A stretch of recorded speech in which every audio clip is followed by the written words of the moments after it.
Yeah, 10 seconds. Off by me. Notice that when I was with Heather, it was off by about 45 seconds. Yeah. Maybe we gotta get an extra hamster. Okay, good evening, everyone. Welcome to the September 10th edition of the Community Development Advisory Committee. I trust everybody had a wonderful summer, maybe a little too quick, but welcome back. Roll call, all members are here except for Wendy Marshman, who is absent with notice.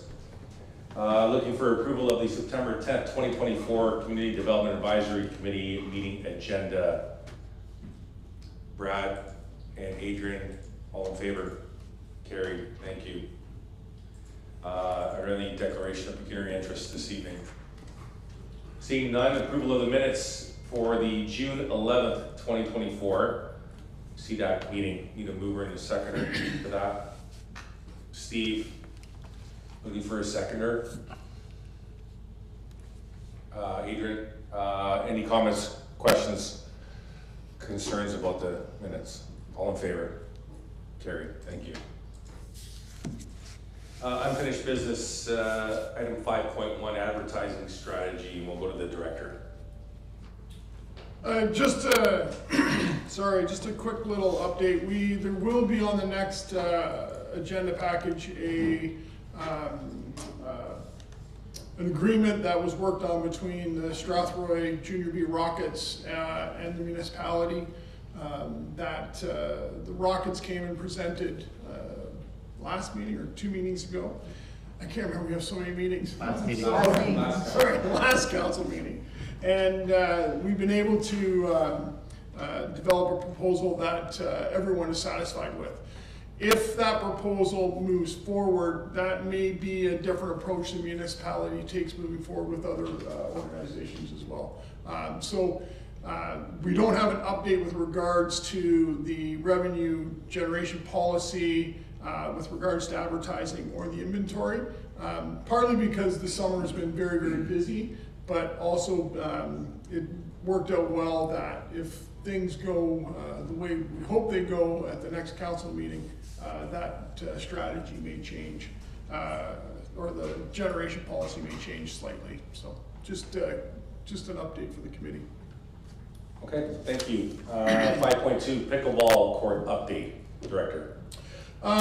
So I was just, when I was going through the minutes, we have yet to find a way that we can conduct a study on how the courts are used for pickleball or tennis, aside from going out and purchasing counters.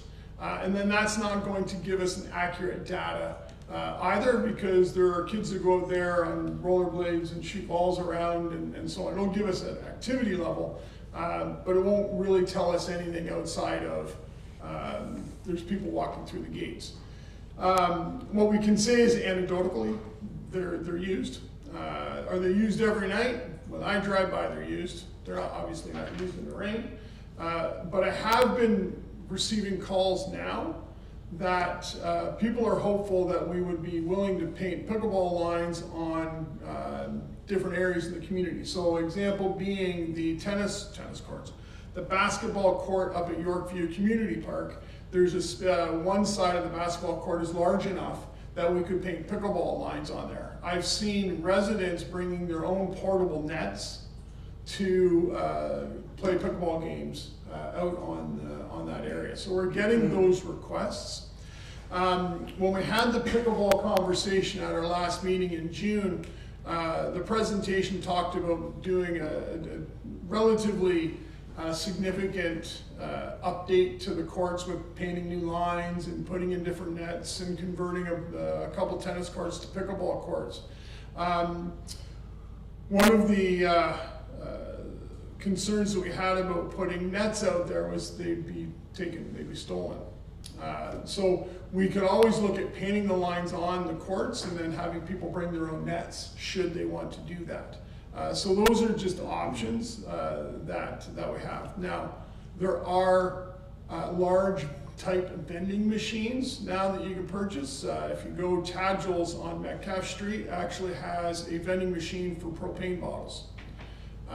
So I would suspect the cost to purchase a vending machine such as that would probably outweigh any revenues that we'd receive on it, but it is a way to potentially distribute nets and get them back. So there are opportunities there. I just don't know how we want to proceed with that. Personally, if we want to try painting a couple pickleball courts, lines on the courts, similar to what the presentation was set up, and kind of feel out the people bring their own nets approach and see how that goes, because I have heard that that's been working in other communities, but I have seen people bringing their own pickleball nets out in Yorkview Community Park. So just a quick little update with regards to that. Pickleball questions. Councillor Pammer. So besides the, we have, at West Middlesex, there's one pickleball court or two? There's four pickleball courts at West Middlesex on the tennis court. So each tennis court has a pickleball court painted inside the tennis court. And any in Mount Bridges? There are two dedicated pickleball courts in Mount Bridges. Okay. What does it cost to build a pickleball court? Darren, I might need you to recall, but I want to say it was 6 courts was $250,000, something like that. Yeah, that's pretty accurate. Because, I mean, there's no question it's becoming super popular, and trying to, you know, fit it in other places. Maybe we should be putting it on the list for putting on another new pickleball court. I can add it to the capital budget for 2025 if that's. I know what other people think. Yeah. Well, and then we can bounce it around at council and so on. Any other questions? Okay, let's move to reports of committees and departments. We'll start with 6.1, Progress Through Partnership 2024 list of projects, and we'll go back to the director. Again, that list is there every meeting just as a reminder that we have the list. We've been plugging away at some of the items on that list over time, but as you can see, the list is pretty extensive. So just a reminder. Questions? Oh, Paul? This might be something to pass over to Kate as well, but one of the things that we've talked about putting on that list is the bench for the activity scene that we're talking about putting possibly out in beside Town Hall here for the holiday season. Don't have a picture, unfortunately, to show you right now that we can connect to, but something that we can provide in the future. Thank you. Any other questions or comments? Jagger. Through the chair to you, Director. Considering the amount of flooding that's been, that had happened at Alexander Park, should we potentially maybe look at this list with an eye to those issues, or is there something I'm potentially not missing here, or as far as what might be considered a project within that area that is going to be viable, the issues that we have? If you can give me an example of what you're thinking of. The pavilion upgrades, I think that was one discussion, or that would have been one potential project that's in Alexander Park. So if your thought is to remove them off the list because the park floods, it's designed to flood. So if we were to build a gazebo in Alexander Park, we would build it in such a way that it would withstand those types of events, whether it's elevated on stilts and so on. We'd have to build a ramp associated with that if that's the case. In my 11 years here, and Darren, you've lived in the community, there's many of you who lived in the community your entire lives, I've never experienced a back-to-back flood that we had in July. That is, the challenge that we had with that flood was the fact that we had such significant rainfall, a minor flood, and then more significant rainfall 2 days later, and then a major flood. The water had nowhere to go. So it just sat there. The water didn't get any higher than it normally gets. It just did not recede. So and with the water not receding, any sediment that was in that water settled out. Typically, that sediment will just be washed down the river because the water's flowing. But because it had nowhere to go, the settlement filtered out. And that's what we're experiencing at the playground. Is the reason we needed to, large in part, needed to remove any remaining surfacing, was because of the sediment that was mixed in with the wood chips and so on. And it's also part and parcel why the grass suffocated and died in the ball diamonds. Councillor Buckland. Moving from one crappy situation to another. I don't see the Mount Bridges Dog Park on this list yet. I need to put that on the list, don't I? Yes, you do. You asked that the last time. Yes, I'll get it on the list. Any other comments or questions? Okay, 6.2 market end of season report. We'll go to Kate Totten. Yep, so we wrapped up our summer market for the year. We saw 751 overall vendor booths through the season. We had an average of 47 per week. 33 seasonal vendors, 7 of those are BIA, so they pay $0. Our highest market, we had 70 vendors at it. Our lowest attendance was 33. 26 paying seasonal vendors this year, 90 paying occasional vendors, and then we had a few discounted spaces. We run one not-for-profit day in May, and then BIA members get free booth spaces. So overall, the market made $17,047.26, and we were up in every vendor category. So we saw an overall rise of $2,152.41 from 2023, and an increase of 15 occasional vendors and 1 seasonal vendor this year. The removal of the not-for-profit and youth rate did not see a decline in vendor bookings, which I know was a concern last year. The market makeup, the highest number of vendors we sat at 14% in food vendors. That includes pizza, pierogies, the hot sauces, and all of the food trucks. And then our lowest percentage is florals, which is done intentionally as we have florists on the main street, so we only allow 1 in the market. The not-for-profit grouping was made up primarily of churches this year. At some points we had 4 to 5 churches at the market. We had 14 morning markets, 2 night markets. The night market in May saw over 3,500 attendees, which is an approximate amount. We do our best to count while we're there, but there's a lot of people and a lot going on. The August market was a lower attendance at approximately 1,600, and the morning market averages about 455 per week. We had 2 rain dates this year, so 2 canceled and then 1 moved to West Middlesex. When we moved to West Middlesex, we see a significant decrease in attendees, both in vendors and people coming to the market. We filled the dry pad with vendors, but we did only see about 200 people come to shop. Our social media following, we've got 45,400 Facebook followers and a reach of 52,700. And these are approximate. They're based as of September 3rd, but they will change as we continue with the hometown Christmas market. In the presentation, I included the vendor feedback as of September 3rd. Most is positive. There is some disappointment in not offering fall market. We did offer registration. We saw between 6 and 13 vendors register per week, which is just not feasible financially for the municipality to run a fall market. We did open it up that if somebody else wanted to run it, they could. They just needed to provide a insurance policy, and nobody went forward with that.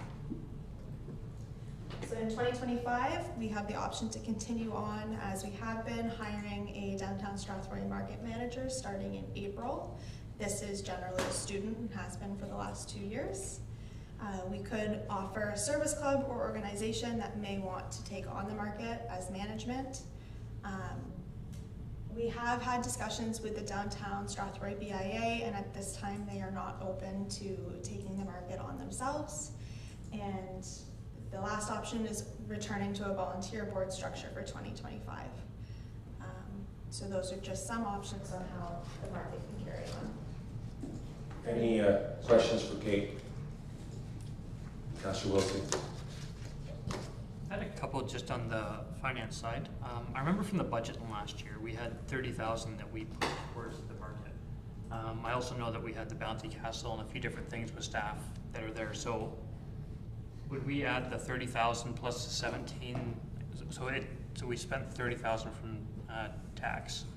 I don't know what the cost is for the Bounty Castles and the staff, and then the 17,000 here. How does that all work out for what the market actually cost? So taxation for the market was actually only around $10,000, and the rest of the budget is made up from vendors. So this 17,000 is what we've got from the market. The internet's not working, so I'm not able to pull up the actual financials of it right now, but we are sitting, I believe, at about a 60% usage of the market budget. So the budget that was accounted for advertising, entertainment, and staffing, we sit at around 60%. So based on that, with this number, that to me it sounds like it's pretty close to a wash. It's only a couple $1,000s different then, because I remember it was 30,000. If we're 60% of that, that's close here. So it's about a wash then. It is. This year it was a bit different. Our student did not start until mid-June, and we borrowed from the camp staff to help make up for that difference. So some of those wages have been allocated into camp. So we're working with the HR department on separating out where those should have gone. Any other questions or comments? Councillor Popman? Yes, thank you. I find the 455 average count to be extremely low. I mean, I was there for 7 markets, and there was way more than 500 people there over the course of 4 hours. That's, to me, seems really, really low. So I'll put that out there. I think one of the important things to stress is that, especially with the night market, you know, that first night market was just packed. And typically, prior to us having those night markets, the town was a ghost town. So people are staying in town for the entire day because there was something happening in the evening. And that meant they shopped at Walmart or Canadian Tire, as well as the downtown stores, and did whatever else they needed to do during the day other than heading to Grand Bend or Port Franks or someplace else. So there's a greater benefit to the municipality than just what happens in the downtown core during the market days, and that goes for the Saturday markets too. You know, it's become a pretty well-attended social event, and while I did see a number of the same people there on the 5-day markets that I was there for, I also saw different people that I didn't see at other times. So it is attracting a pretty wide range of people.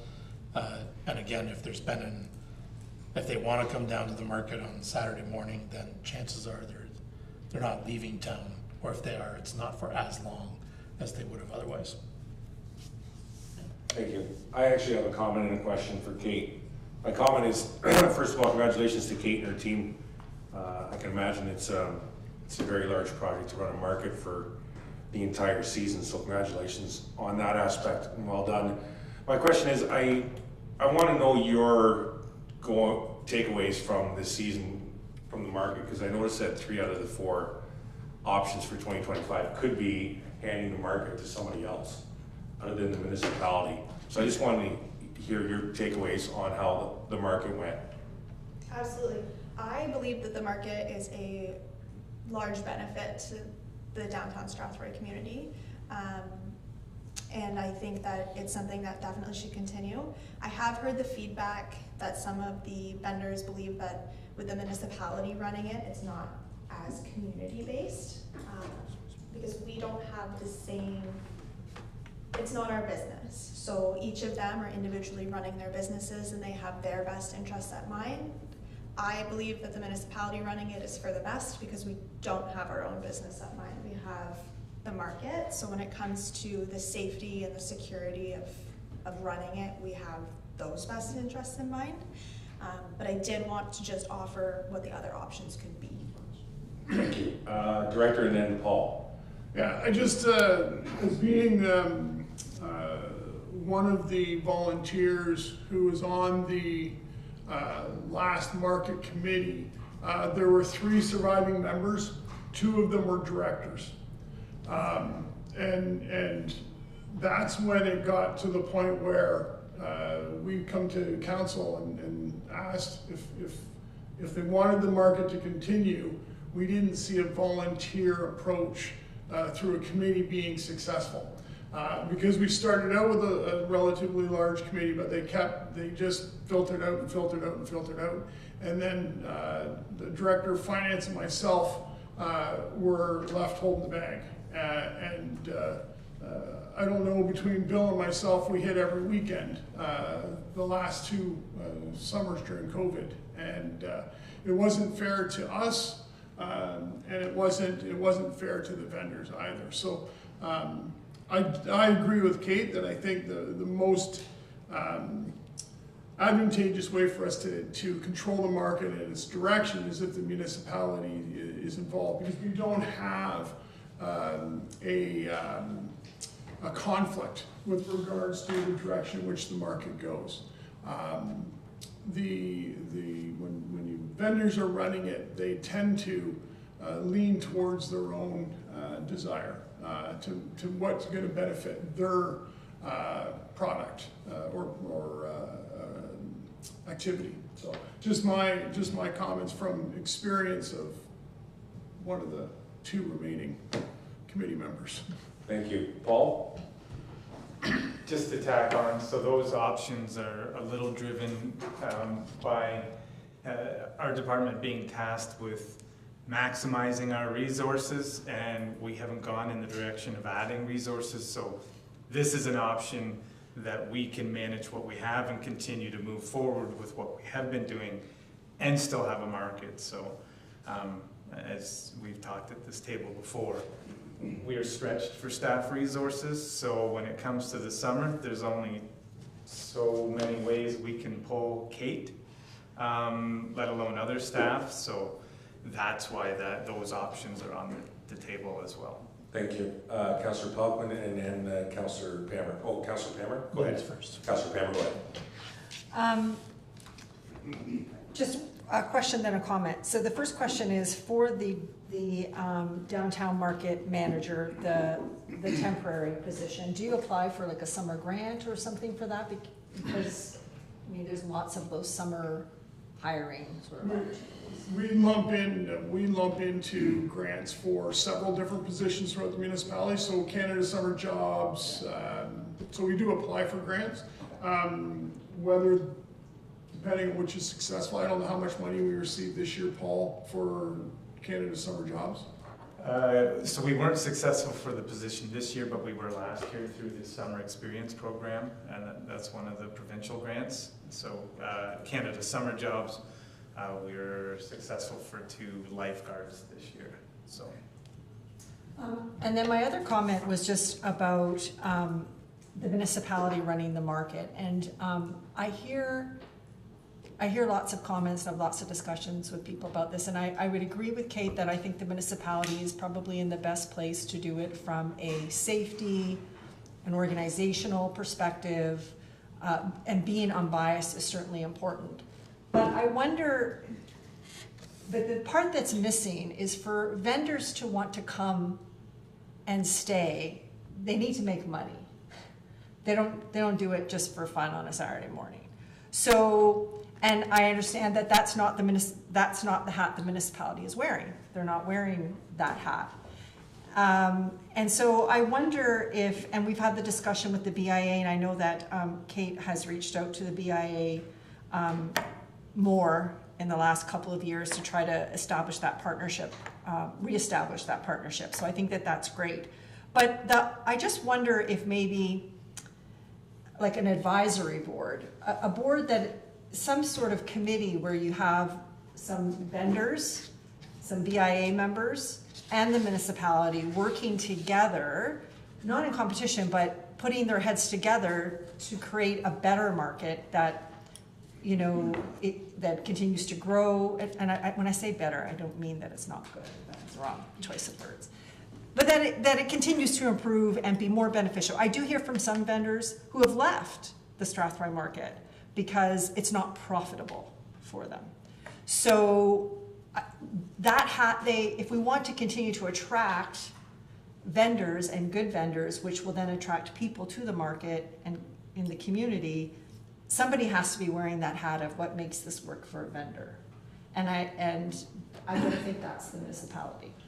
So I just wonder if that's been explored, or if that's possible, what that might look like, and if that might help even grow it more. I know Kate wanted to talk as well. I'll bounce that to Kate, Okay, sure. but just a quick question for Councillor Pammer is when someone has indicated they've left the market because they've made no money, is that the market that they're coming to, or is it their product's not in demand for the people that are coming to the market? So it's supply and demand, right? So if they have a product that no one wants to buy, how is that the market's concern, or is that the person who has the product and maybe they should be tweaking what they have?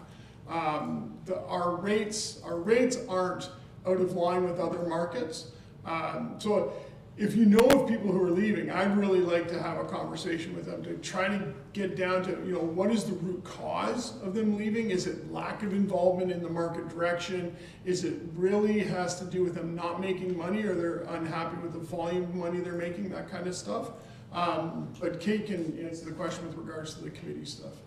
Yeah, just before we go to Kate, I want to get your response, and I wanted to stem off what Director was saying. Could also be like there could be multiple vendors selling the same type of product. I think that the market does a good job of managing that there's not an oversaturation, and I've noticed that, you got pizza guy on Frank and a pizza guy in front. Like, I think the town does a great job at that. Kate's team does a good job at that. What I've heard is that, so this person goes to many markets. I've talked to a couple of vendors who go to many markets, and they don't sell as much at this market.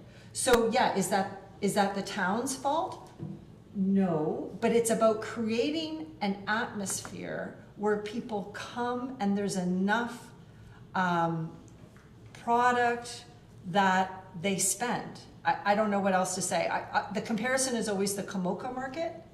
A couple of vendors who were at Strathroy go to Komoka, and they make like 3, 4, 5 times at Komoka what they do here.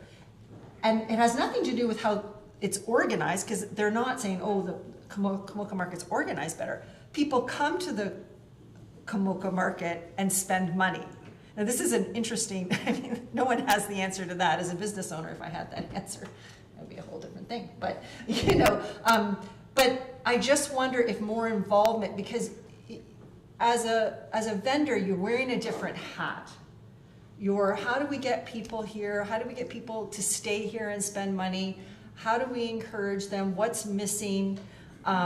It's just a different perspective, and that's why I think having the multiple perspective might make things a little bit better. I'm just sharing some feedback. Kate. I would love the opportunity to get feedback. We send a survey to all of the vendors who are part of the market. So we sent that survey out to, I believe it was like 145. We received 15 responses from people. And a lot of them didn't even have comments. It was just mostly things like saying that they would come back or they aren't coming back.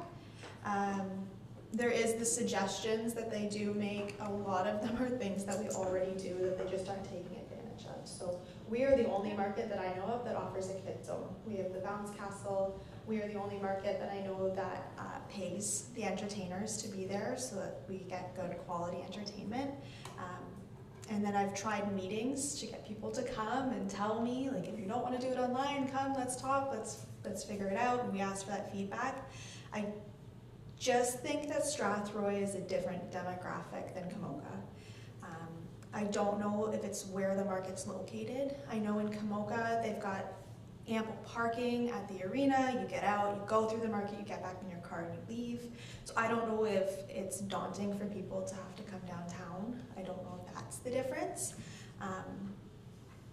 But I would welcome feedback, which is why I want to bring things to CDAC. We had Steve and then Councillor Wilsey. Steve? I was wondering, what was the original driver that started the market? So was it the municipality? Was it the downtown businesses got together? Was it vendors that got together and said, hey, we'd like to sell our product on a Saturday in this way? And that to me would give us maybe what the root of this is, or the start of this. Maybe that's gone now. Maybe the vendors have said, we found other places and we like those places better and we can spend our time there. So to me, it's what was the original driver behind this, and has that disappeared at this time? So I don't know who originally started this or even how the original market got started. And if someone could explain that idea to me, I'd like to know. Yeah, I'm going to send it to the director. I think it was a farmers market group that started behind this building, but. So the market has a rich history of 100+ years. How the original market started, I would assume, is a bunch of farmers.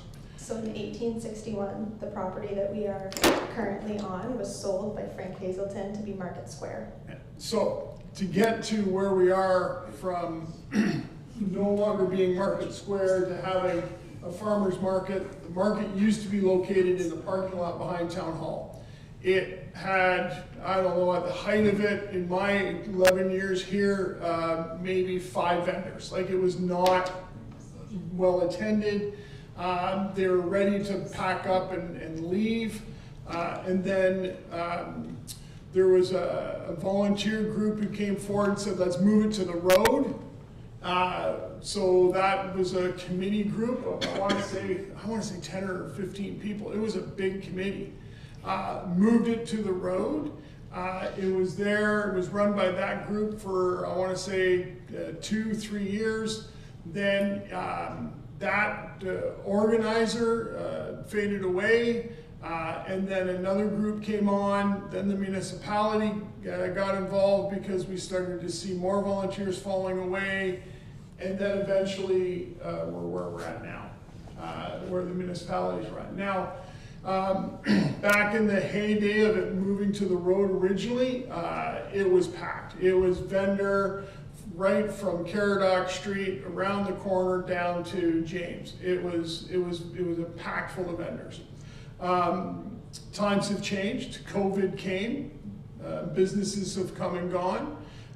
We've been working with the BIA and the bricks and mortar store owners to allow more space between booths so that we don't feel like we're blocking out access to their storefronts and so on. So you've started to see larger spaces in the street to accommodate that.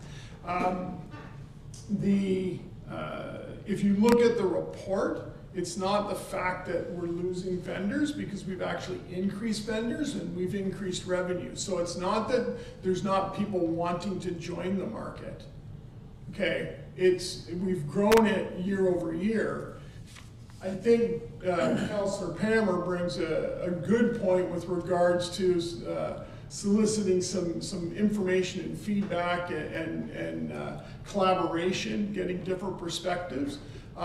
That may be something we can look at for 2025 to see if there's a few, 3 or 4 people that we may be able to sit down where we can pick their brain, kind of have an informal committee per se, and then see if that's something we can do moving forward, make it more formalized. I don't think we have time between now and the next market season to create a formal committee to go through a whole process, but I think we can start considering something for 2026 and utilizing some of our more vocal market members who would want to sit down with us, maybe every other month or once a month or whatever it is, whatever we think is needed.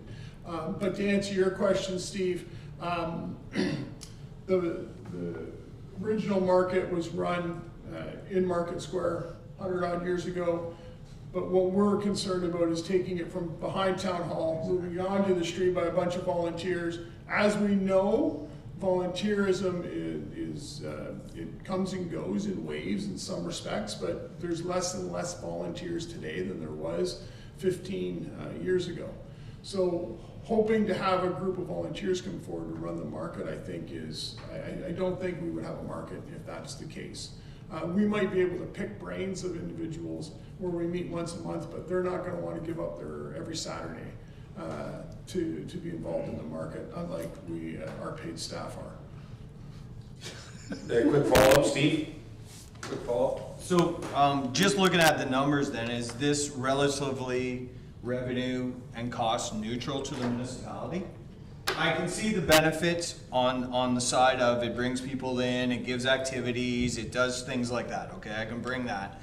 And if it was revenue neutral, where basically the cost of what it costs to run it to the municipality was close to zero, then I can see the net benefit to it. But if we're trying to throw money at this thing to keep it alive, and in itself it's kind of dying, or there isn't a demand from the people that are around it, and I think the vendors get that feel from walking the market myself. I can see that maybe it's a hard struggle to sell thing. I think we have a lot more sightseers than we do buyers. And that's the problem. How do we get them to spend their money when they're here? And I think if a vendor gets them to spend their money, then again, we'll build it up. Do we want to put more time, effort, and money from the municipality in this to keep it alive? I think that's the question we have to ask ourselves. So to answer the question about is it a wash? Is it a net zero? No, it's not. Based on the budget that was passed by council, there's a taxation of $16,000 that was budgeted to go against the market. Where we are year to date, I'm just looking at the budget number. But $16,000 my department's budget is a $5 million budget. $16,000 is not a significant amount of money.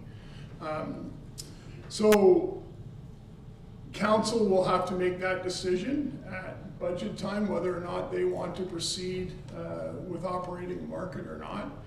Staff are prepared to move forward. Again, I go back to the presentation that Kate provided. We've seen an increase in revenue and we've seen an increase in market vendors. So that doesn't tell me the market is dying. Our job as staff and how we looked at it is how do we get people into the downtown core. That's why we have the jump and bounces. That's why we have the paid entertainment, right? That helps draw those people into the downtown core, and it's up to the vendors to sell their wares. That's not the municipality's responsibility. So we do what we can to make our market unique. Again, I go back to the report. It's not in decline. It's actually in an upswing based on the numbers that were provided by Kate. So. Councillor Wilsey. I was just going to say that just to compare a little bit between the two, Strathroy and Camoka, because I attend most of them through the summer. I go to both of them because I live halfway between them. The difference I see is in Strathroy, people come to it and they walk through the market as they're walking to the park or they're going somewhere else. It's a destination, it's somewhere to walk through. And the contrast I see to that at Camoka is, at least through the shoulder seasons of the market, there's hockey going on. So you've got families with their kids and they're already at the arena. The parking is easy to get to, but there's also no stores. So if you're coming to that market to walk the market, you're not coming to look at the other stores, you're coming to just to look at what they've got some coffee vendors and some bakeries that sell out but a lot of them sell out not only because of the market, but because they're in front of the arena where they have the hockey families who are counting on getting their breakfast or their snacks or everything there. So where I'm going with that is I really think they're two completely separate things. We can't really compare one and the other. Because the Camoka market is, you have a captive audience, there's no other business, you're not there for any other reason to go to the market, unless you're there with your kids to play hockey, and then you're not at the market unless you're walking out to buy something. And here we've got people who are walking through, we're trying to get them to the downtown core. So I see there is a bit of a difference. That does make it tricky for vendors. And then we just have to decide. I don't think it's a lot of money. It's not gonna break the municipality if we go one way or the other. So I don't think it's a bad thing, but it's really up to the people and the vendors and make sure it's viable. Yeah, good point. I was gonna add the commercial aspect, if you didn't touch on it, that was a key variable as well. Councillor Cullen. Yeah, I think the other thing to remember too is the disposable income in the Cook area is probably a lot higher than it is in Strathroy, which probably helps for people who are selling non-necessities, I'll say. Do you need a motion from the committee for one of the options to move forward for 2025? Because I'd be prepared to do that for the municipality to continue to run the market, because I think that's the only option. I'm fine. If you want to present a motion, then we can go from there, sure. I would recommend that the committee recommend to council that we continue to have the market run by the municipality.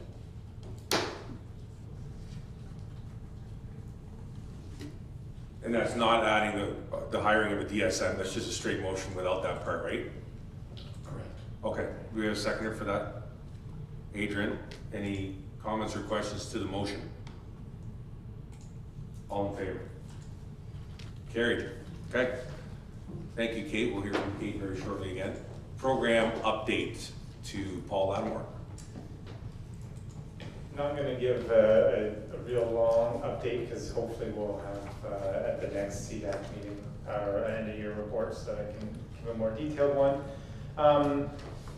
Numbers, I think people were probably pretty aware before we hit the summer how well camp was doing, but we ended up getting up to 1,852 registrations. Again, the most we've ever had. I think the really interesting, and I've done camps for, it feels like 100 years now. I've never come this close to almost maxing out our possible registration, and we were 52 away from that. So 1,904, I think, was our max number that we were willing to take on, and we were 52 away from that. So super busy summer. We ended up with 41 staff working in camp. It was quite a season. Very successful. My favorite day of camp is always the day after it's over, because things have gone well enough and we made it through. Same goes for aquatics. Great season, really good feedback. Certainly challenges like we have any other year, and when you've got 1,852 kids running through a building or two, it certainly does that, but the kids did a great job. I say kids, the staff did a great job. Aquatics, we don't have final numbers, so I'll give those next time because I've got some of the aquafit, lane swim, public swim numbers. There's still some more to come there, but our lessons in swim team, we were 69 registrations above last year. So again, that's growing as well. Morgan and her team did a great job of finding little ways. If you're familiar with the pool, we get a lot of feedback this year for more, and more being programming, a lot of it around aquatic aquafit. We have what we have with the pool, and it's filled pretty much the whole time with something going on. And we've, played our little Jenga game, or Tetris, I guess it would be, to maximize it and get some more registrations in and essentially accommodate more people.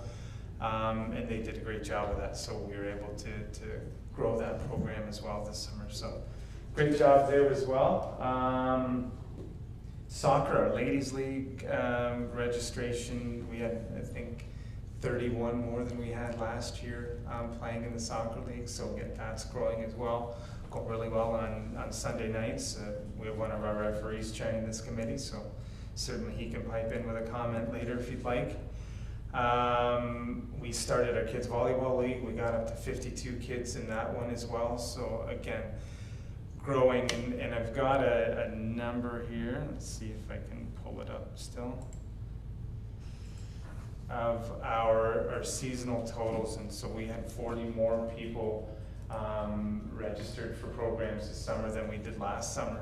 So that trend's going as I look at these season totals, in 2015 was the year before I got here and we started focusing on recreation. We had 268 total registrations for the year.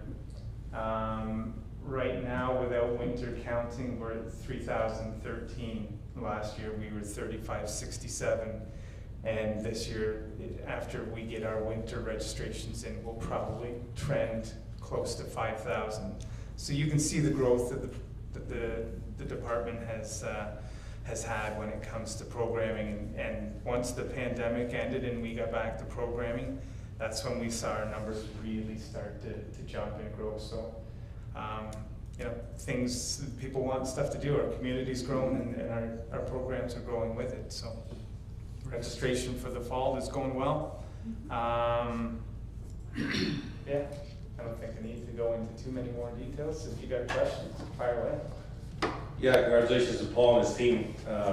Actually, ironically, you just mentioned fall enrollment. I just enrolled for a couple of different programs up until the new year, and they're already starting to fill up because I was one of the last few to get in on a couple of different nights. So as far as the ladies rec league, the municipality does a fantastic job of organizing that program for the ladies in partnership with Strathroy United. The final week, the final championship games go Sunday at 7 o'clock at the stadium field if anyone's interested in checking it out. Any comments or questions regarding the programs for Paul?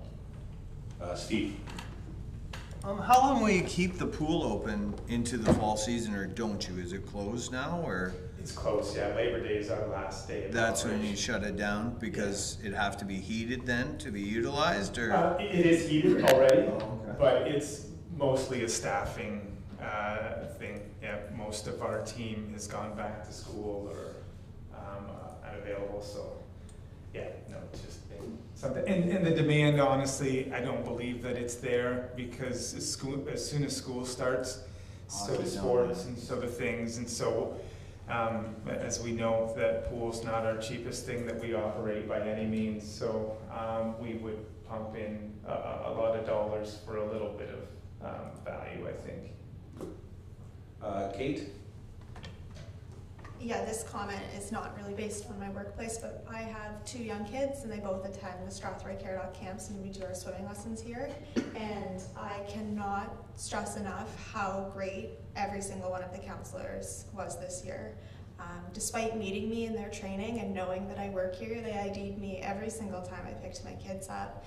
I had no fears that my kids were as safe as they possibly could be at these camps.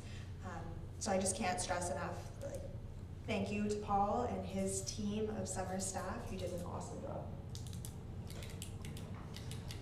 I didn't ask her to say that. I saw the money exchanging hands there, Paul. I just wanted to add a comment to it kind of, I'll take the heat on it, kind of got out to the public a little bit, but good job on the camps for bringing in a special visit from the Canadian Armed Forces. It was a fantastic day. A little miscommunication, but it all turned out to be fantastic, and the municipality did a good job with the added attendance to that visit. So, any other comments or questions for Paul? I think you need to provide some context to that for people that don't know. So in one of our camps, we were able to bring in one of the, what do you call them? Forces. Yeah, the Canadian Armed Forces with one of the helicopters, and it was meant just to be for the camp. But maybe a radio personality / chair shared that with the community and brought out some extra friends for us. So Yes. luckily our staff are as good as they are, and they were able to keep our kids separated and safe and make sure that we follow all our protocols of safety.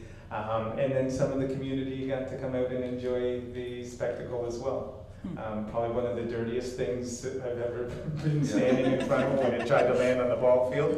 Yeah, we got a good sandstorm, but just for those that weren't totally aware of what happened, now you got a better idea.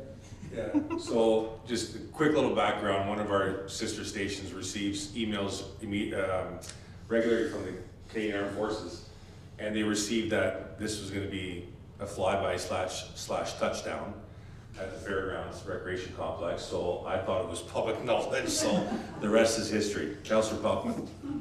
I was just gonna say that, you know, typically when we think about summer camps, we don't hear about the security side of it. So it's just interesting to hear how much effort goes into that bit too, that, you know, great way to wreck your reputation of operating summer camps if something went wrong. So thanks for sharing that. Any other questions or comments regarding programs? Sherry? So I'm just going to add to Kate. My children attended as well, and they did 2 different camps this year, one in July, one in August, and now they want a 3rd one added next year. But yeah, it's a lot of it too is your dedication to detail. One of my children happened to have a mishap. It wasn't anything serious, but of course, like, she was well taken care of until I got there, and then it was all the right things and forms and everything else, and at the end of it, she just really needed mom. So thank you for like all the professionalism too with your students as well. Like, very welcoming in the morning, and the morning like drop off and the routine pickup is just like second to none. Like, it makes it very, very easy. Absolutely, especially when you're working full time, right? So thank you so much. Thank you. Any other comments, questions? Okay, thank you, Paul. New business, community garden. We'll go back to the director. I just, that's been, the community garden got to council, and council directed staff to come back with a proposal for a new location, not Southfield Park. We have that concept drawing that will be going back to council in the very near future, probably the first meeting of October. The way we designed the park or the area is to phase in the full detail. So phase 1 would be really just building the garden boxes and getting a small little parking area. Phase 2 would be installing a pathway from Park Street to, help me Darren, Park Street, Spence. And then phase 3 would be adding some other features. So it's well on its way. I just didn't want it to be forgotten about by this committee that there is work being done in the background. Okay. We'll go to Kate for the next few items. Sponsorship package. Yes, so you all received the sponsorship package with your agenda. Just to touch on this last year, 2024, the events budget for the year is $37,500, and our sponsorship goal was $20,000. As of today, we have a sponsorship of $31,750 with $6,000 outstanding. So that is a total of $250 over what the entire events budget is for the year. So I've already started. You've got the 2025 sponsorship package. It has a base opportunity of $36,500, and that is only if we have one community sponsor. So there is the opportunity to grow there. I don't want to go through the whole package right now, but did anyone have any questions about it? Councillor Pelkman? Just a quick question, are the prices the same as last year? The community sponsorship price is the same. Majority have remained the same, but we did add this year a new one called the Community Plus sponsor. So it is every benefit of the community sponsor, but it also makes you the title sponsor of Strathroy-Caradoc. Any other questions for Kate? Okay. Oh, sorry, Councillor Pelkman, sorry. Just that comment, I didn't think it was possible. Pardon me, sorry? I didn't think it was possible, so congratulations. Yeah. Okay, thank you. Moving to advertising package with Kate. Yeah, so we started working on an advertising package before the conversation started with the new owners of the Rockets, so that was attached to the agenda as well. It is on a pause right now while those discussions are happening, but it gives somewhat of an inventory of where there's advertising options within our arena facilities. Included with the advertising, but also with the sponsorship package, is the public skating sponsors, so that's something that would be added to this should the agreement with the Strathroy-Rockets go ahead and we no longer offer the advertising at West Middlesex. So all of these would, there's no, correct me if I'm wrong, Kate, for director, everything on here is not time sensitive except for the ICE logos, obviously, Yeah. correct? Correct, yeah, correct. It's too late to do any NICE logos now, Okay. because ICE is in all sheets, but Okay. I shouldn't say it's too late. It becomes very labor intensive for us to put in ICE logos now. Any questions for Kate regarding Councilor Kaufman? You know, one of the things that you see in arenas is the LED boards, you know, that are a long wrap. Has there been any consideration about moving away from this type of advertising to that LED wrap type stuff? Yeah, I don't know. I have no idea how much it costs. So I'm just curious if it's been investigated. We have looked at different digital signage components. Last time we investigated it, they were very, very expensive. As that technology is becoming more popular, I would expect that those costs will come down. So it's something we're keeping our eye on. But even in the NHL and junior facilities, they still do rink boards. I don't think you'll get away from those types of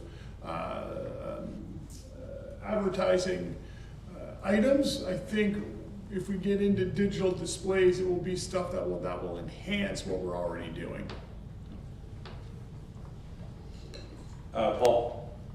And just to, I don't know if people are all aware that we have Future Sign as well, so we do have some digital advertising, but we have a company that does it for us. So that is one of the ways that we can do it more economically, so they take on all the costs, but they get the bulk of the rewards from the advertising as well. So we get a little stipend at the end of things. So there's ways to do it, and that's how we do it on the economical side. I want to stay away from West Mid for a second, go to Gemini. I don't know if this is a question for the director or for Darren. And this isn't about the advertisement boards and the deal with those particular sponsors, but the condition of the boards themselves, the advertisement boards, are they looked at every year? Because sometimes they get chipped, sometimes there's sharp edging when players and officials come around and maybe catch themselves on the boards or whatnot. So are they looked at the start of every year, Darren, or how does that work? Yeah, staff typically, every couple of weeks will go around, they do a full check on the boards, they'll run a sticker out basically to make sure there's no screws sticking out and that sort of thing. Obviously there's always flexibility in the boards, there's movement, there's shifting with ice in and out all the time, so there are different avenues we can look at. There's vinyl stick-ons instead of the style we use right now, so there are other options. Okay, thank you. Any other questions? Steve? I'm just looking at the pricing there, and it seems quite reasonable to me. Is that just to place it on, or does that include the actual sticker as well? The production cost is up to the advertiser. Okay. So that's just for placement? Okay, thank you. Any other questions for Kate or the director regarding advertising package? Just a comment with regards to your last statement there, Chris. If anyone becomes aware of an area that could be a hazard, please don't be afraid to mention it to staff, and it would be dealt with right away. Okay. Cool. Any other questions or comments regarding advertising package? Okay. We'll stay with Kate for the Poppy project. Yeah, so in collaboration with Museum Strathroy-Caradoc, we have been working on a poppy project for about a year now, where we asked the community to knit, crochet, and create poppies that will be hung from Town Hall in celebration of the 100-year anniversary of the Strathroy Cenotaph. So our goal was 3,500 poppies, and we are sitting at 9,700. So we have asked people to stop. They've come from Maine, they've come from all over Canada, the US, internationally. It's an incredible project. I'm very excited to be a part of it. So through this, we'll be doing the 11 Days of Remembrance starting on November 1st. The events of that will be released probably early October. But we've got some really cool and exciting things on Strathroy's history. But with 9,700 poppies needing to be attached to bird netting so that we can hang it from Town Hall, we have 6 dates set up for people to come and help, which will be released soon as well. So if you have kids or friends or anyone who needs volunteer hours, we're gonna need some hands. With the number that we have received, we will also be doing an event at the Mount Bridges Cenotaph, also on November 2nd. The unveiling at Town Hall will be November 2nd at 11 a.m. and then in Mount Bridges at the Cenotaph at 1 p.m. So we will have installations happening in both parts of the municipality. So, if I could just add to that, there will be a staff report coming to council the first meeting of October to just update council and the community members of what's taking place. So, Councillor Copeland. Yes, thank you. I know a number of the residents where I work have been contributors. I would suggest don't be afraid to reach out to get them to attach to netting if that can be brought out. Did we consider doing a town hall AFCAN as opposed to that's incredible. That's very cool. Yeah, don't forget to reach out to local media to help spread the word too. Any other questions, comments? Adrian? Is there a date for the volunteer times? Yes, so we're doing it at the Caradoc Community Center.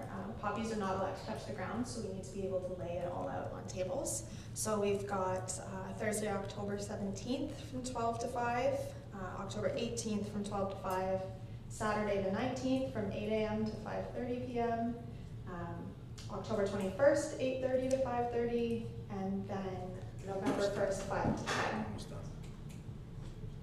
Okay. Any other questions, comments? Councillor Wilson.